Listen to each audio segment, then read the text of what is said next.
Hey everyone, in today's episode I'm going to get into the Sutherland Shire. It's an interesting area, and especially for me because I went to school down there locally, so I know it very well. I still go here pretty much all the time. So in today's episode I'm going to get into a couple of things. First things first, it's where the Sutherland Shire is in Sydney. Secondly, it's Sutherland Shire living. And then finally I'll finish with the top 3 suburbs to live in and then the top 3 suburbs to invest in. Look, this is really where the Sutherland Shire is. Look, it's basically the easiest way to describe it. It's basically a port hacking to Georges River kind of peninsula, basically between the waterways there. There's a bit of a saying between people that live in the Sutherland Shire that basically anything on the other side of the Warrenora River and anything past Sutherland is basically considered the western suburbs, or the ghetto, some people call it, and that kind of thing. But this is the geographical area of the Sutherland Shires. Sutherland East is known as kind of like the Cronulla Peninsula for a lot of people. So for people that don't know that, that's basically how it works. But anyway, that's where basically the Sutherland Shire is. So it's the coastal south of Sydney. That's the easiest way to describe it for people who aren't from Sydney. Look, what the real living in the Sutherland Shire is about, and this is just an overhead of Cronulla Point there. It's a good surf break. It's an area that I actually go a lot. But look, the Sutherland Shire it wasn't originally a wealthy area. It's mostly newer money. You got an exceptional coastal lifestyle and beautiful local beaches as well. You got pretty good access to high paying jobs. You do have really good transport there, so that's a good thing. There is decent jobs in the Shire too. There's little job hubs everywhere like Caringbah, Sutherland. There's some, not overly far away, should I say, in like Mortdale, some in Hurstville that 10-15 minutes drive away from a lot of places in the Shire. Mostly modern homes. It is most homes in the Shire are more modern. They're not older homes. You got a mix of both professionals and tradesmen. It's an area where you do come across quite a few wealthy tradesmen, funny enough. You have a strong and proud community. When I say that, it's very much a patriot area, probably the most patriot area is Sydney, in my opinion. If you go on the waterways of, Gymea Bay, anywhere like that, Yowie Bay, anywhere like that, it won't be uncommon to see people with Australian flags up in their boat sheds. It's pretty common in the Shire. It's heavily unoccupied. Most people that live in the Shire, particularly in houses, have lived there for a number of years. It's quite an area where you do have generational families living. It's very common in the Shire. You got good public schools and some private. So probably, I don't know whether you count it private, but De La Salle is one, Innerborough is another. A lot go to Vinnie's in the city. Some go to Scott's. Some go to, MLC, PLC as well, catch a train into it as well. But you got fairly good public schools around. Kirrawee is one particularly that is known for being quite good. I went to Endeavour Sports High as well, so I'd like to say that's good too. You got good public transport, as I said. The trains from basically, there's 2 routes of the Shire. So there's a Cronulla line and then the Waterfall line. So the Cronulla line, you have basically all stops to, it's the same as Waterfall, all stops both to Sutherland. And then you have these express trains that basically the whole way to Hurstville. I think it's Cogra, Walleye Creek, then it's straight to Redfern and then the CBD. So it's really fast trains you have as well from certain areas of the Shire. Mix of low and medium density. Now, this has changed recently. It was mostly low density probably about 15 years ago when I was going to school. But that's definitely changed now. You've got units everywhere, like the units near Woolaware Bay, so right next to Shark Stadium. That used to be fields, to give you an idea, and I remember that. So it is changing, particularly along the train line and the main CBD areas. But really the Shires, it's all about kind of lifestyle centered around the waterways. So a lot of people, a big thing to do will be, for example, to go for a walk through Cronulla Mall. It might be along the Esplanade in Cronulla, walking from north to maybe Bass and Flinders and back or something like that. It's really about that. And a lot of people will go, for example, to like the yacht clubs in different locations too. It's just what people do. Pubs that overlook the water. Cronulla RSL is a good example of that. There's plenty of other examples of that too in other areas. Like there's some down like Yowie Bay way. People go to Miranda for shopping generally. It's kind of centered around waterways and where everything's at. That's just how it is in the Shire. So to summarise anyway, that's really Sutherland Shire living. And yeah, they're very patriot about the Cronulla Sharks, mind you. So you don't get many people living there that don't support the Sharks. So if you're an NRL fan, if you move there, expect everyone in the street to follow the Sharks. It's just how it is. Anyway, let's get into the top 3 suburbs to live in. And unsurprisingly, I'm going to tell you my top suburb to live in the Shire is Cronulla. And unsurprisingly, if you just look at here, I'd say for what it has with a harbour, and a harbour is in Gymea Bay, and also the ocean, I'd say it's one of the best suburbs in Sydney for all that. There's not many that have the same thing as that. Manly is one, Newport's another. You could probably... No, actually you couldn't, because the cliffs are too high, but it's probably only them that are comparable to it in terms of what it has. But this one's actually on a train line too, which is really good. But I mean, this is just an overview of Shelley Beach here. So that's basically between Bass and Flinders and South Cronulla Beach. That's basically where it is. And it's just beautiful. So this is particularly South Cronulla. It's a really well-known place and really good area to live. I don't know a single person that lives there that is upset about it. But really, Cronulla in all essences, and this is just... from an article from Domain, it's really the jewel of the Shire. So, I mean, you've really only got one main stretch of beach. So it basically goes from main Cronulla Beach right up to Boat Harbour. But it's like, I mean, it's beautiful. It's crystal clear waters, good surf breaks, easy to get to. One of the few beaches actually parking isn't too bad. Don't get me wrong, it is bad if it's, on a public holiday or something like that. But other than that, it's actually fairly good, especially for Sydney. So, I'd consider the Shire to be, Cronulla and the Shire, probably the best livable suburb in all of the Shire, and particularly South Cronulla. There's not many better places to live there. If you're in a house that's walking distance from the train station too, you get in the city very easily, parking everywhere too. So look, just great suburb all around. So that is probably my top pick for a suburb to live in the Shire. Unsurprisingly, nearby is a suburb that I think is also very good to live in, and I know this because I have a number of friends that actually live along here, and that suburb is Burraneer. So Burraneer really, it's what I'd say is it's kind of like a Port Hacking Peninsula suburb. That's really what it is. So the main road that runs straight down it is a road called Woolooware Road. So you can see just here, there's on the overview, there's just kind of like a main street that runs right down it. That's Woolooware Road. And you just see the waterfronts here. It's a waterfront basically suburb, and you've got some beautiful deep waterfronts here. Some that are on the Cronulla side of Burraneer even have like their own private beach to them. So I mean, there's not many better suburbs to live in probably for a waterfront than this. And the water, because you got the national park on the other side of it, only really Bundeena and Main Bar there. The water's like very clear here. I mean, I've even like snorkeled off my mate's backyard here before, and it's like, I mean, you have like 5 meter plus viz some days, so it's just incredible.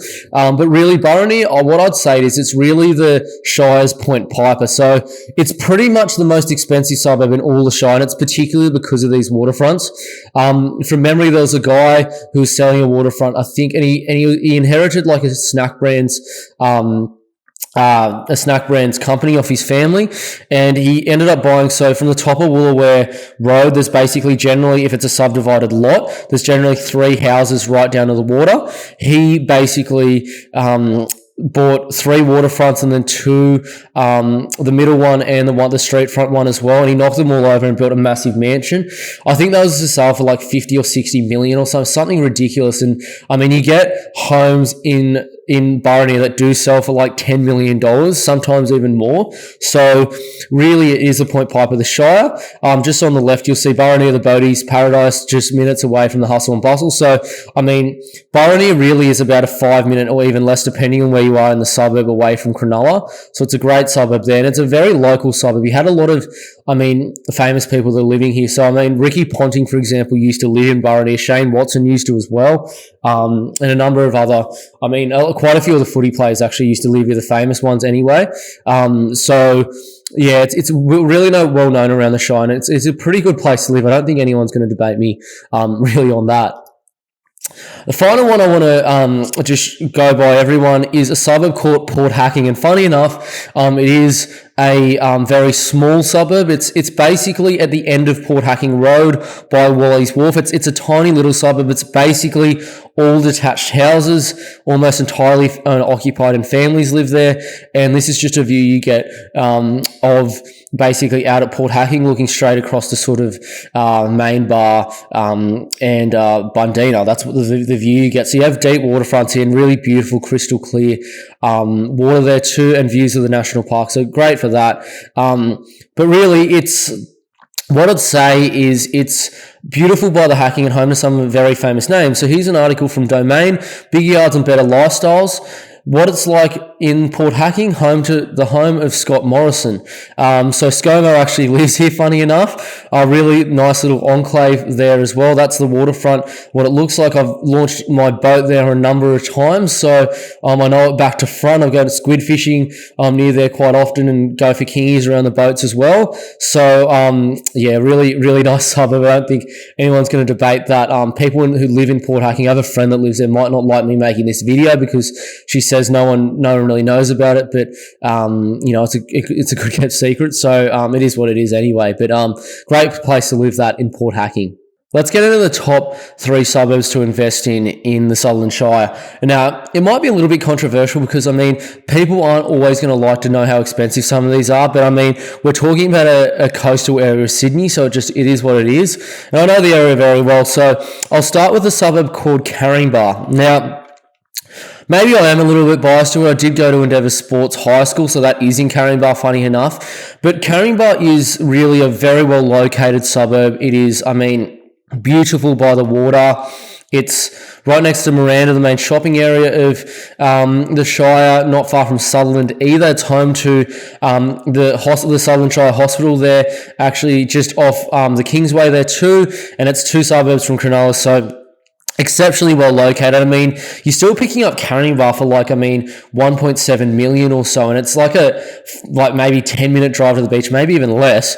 So really extremely underpriced for that. And really, Caringbah itself, I'd say it's Sydney's cheapest beachy suburb. Caringbah does have a beachy feel to it. You got a lot of little cafes that people really like. Go there on Anzac Day and just see how beachy the crowd is that goes and plays 2-up as well. But really, really good suburb in that Caringbah. I would estimate, if you look at Wooloware's well over $2 million. Funny enough, Miranda is similar price to it as well, but Caringbah is exceptionally located. You've actually got a little bit of a business district there too, and it's an area where, people generally hold on to homes for quite a while, particularly south of the train line if you're able to buy there, but that it is a little bit more expensive, but it does tend to perform quite well.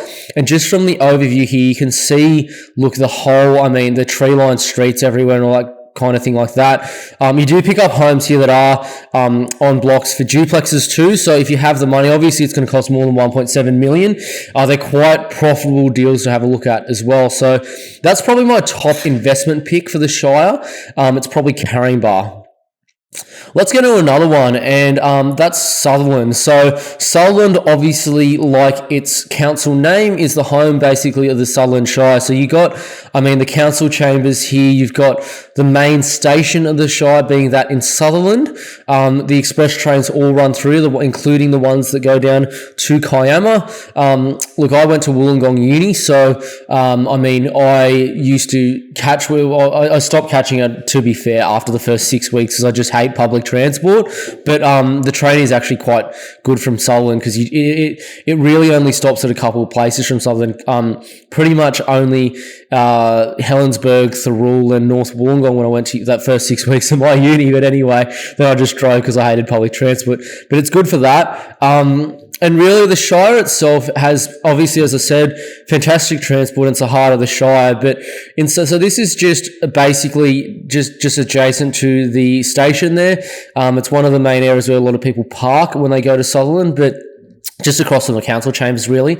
But anyway, Sutherland really, I'd say, is you quite well located with quite a few jobs here as well. It's still quite cheap as well. Sutherland's still like $1.5 million. I've even seen places sell for 1.3 that are perfectly good. And if you had a bit of work, you weren't but worried about doing a bit of work to it as well, you could probably get $1,000 a week at that to a property just with a little bit of a facelift, should I say. So pretty good for that too. I mean, you're not finding much in Sydney that has the ability to do something like that. So look, really good for the Shire. Pretty good rental return too. That's like, if you're able to get that, that's about 3.5% yield, which is unheard of in an area like that. I've even seen more if people are willing to turn a room into a studio or something like that. You can sometimes get above 4% yield, but that's another pick for the Sutherland Shire. Look, to close out, I'm going to finish with a suburb called Gymea. Good memories of Gymea. I mean, when I was a young kind of guy in the Shire with mates from both school and uni, there's a famous club there called the Vinyl Room, or you wouldn't call it a club. It's like a 70s, 80s, 90s kind of venue. They play off vinyl. That's why it's called the Vinyl Room. Great memories there. Used to either go to Oatley pub and, get really cheap drinks and then jump on the train, or you go to Gymea pub, jump on the train and have a really good time at the Vinyl Room. So, and I used to see some of my maths teachers there, and even some of my people I knew's parents there, because it's just a venue of kind of all ages. So it's really fun in that. But Gymea, really, it's got like a really nice sort of little town centre, as you can see here. This is just off Domain, this photo. That's kind of what it looks like. I'd say it's kind of mixed to some like upmarket restaurants and some just, casual restaurants, kind of like your Chinese, your local fish and chip shop, similar to this. Quite nice though. I mean, it's a suburb over from Miranda. So, really good in that. But I mean, Gymea is very undervalued in my opinion and very well located. So, at the moment, it's about $1.6 million or so. But if you look around this, so darker shades here this is just mapping the market of CoreLogic, are significantly more expensive. And Gymea is situated between all of them as well. So Gymea Bay, Miranda, Yowie Bay, Sylvania, they're all much more expensive suburbs, mind you. And Gymea is like pretty cheap compared to all of them. And Gymea actually rents quite well. So Gymea rents above $1,000 a week. And I've seen even properties sell for 1.5, 1.6 million here. I mean, sometimes, which is really good, especially if you want to do work to them. I mean, I've seen people do work to it and get $1,200 a week rent, buying it for 1.65 million. So that's above 3.5%, pretty good, around 3.5% yield or so. Really good numbers there. Good long-term growth here as well. It's very tightly held, Gymea. Not many people like to sell here. It's very, very good for schools as well. Very close to Kirrawee High, which is known as being pretty much your best public school of the Shire. The public schools, Gymea Bay Public School, Gymea North Public as well, are known quite well too for being decent public primary schools to go to as well. For people of a Catholic education, St. Pat's is only at Sutherland, so it's very close as well. You're a train line away from Cronulla and the CBD with the express trains too, so really good for that. Gymea, I know I have a connection with the Vinyl Room there, and I love the Vinyl Room, but no, it's a good suburb to invest as well for everyone. And I probably have mates watching this and they'll probably laugh, but I mean, so many good nights at the Vinyl Room, plenty to remember. So good suburb in Gymea. But Gymea, but anyway, getting to the end of this episode, look, for those people looking to invest or buy a home to live in, I do offer free 30-minute consults. You can book that via www.compoundinvest.com.au, and we can talk from there. And it's good for someone even who doesn't know what to do and just get some sort of alignment to their strategy, because I think your strategy is probably even more important than the purchase itself. So it's a good idea to do that. I also, for people who are really thinking of investing seriously, have a portal on my website called Premier Properties. You can sign up via my website. Just look for Premier Properties and you'll find it there. Now, these are for properties with exceptional returns. So it's above 13% return. So that's your 30-year capital growth plus your gross rental yield. The Shire is quite hard to do that for, but sometimes you do get some in the Shire, but a lot are particularly in the inner suburbs of Melbourne, inner suburbs of Newcastle, Geelong, some inner suburbs of Sydney. So really good for people wanting to invest their money in the top performing sort of markets in the country. Unemotional, unbiased sort of investing, totally based on your return of the asset. So really good for someone taking that kind of seriously. But anyway, thanks again. I hope for all my fellow people from the Shire, you've enjoyed, or patriots, should I say, from the Shire, you've enjoyed this episode, and I look forward to seeing everyone in the next one. Cheers.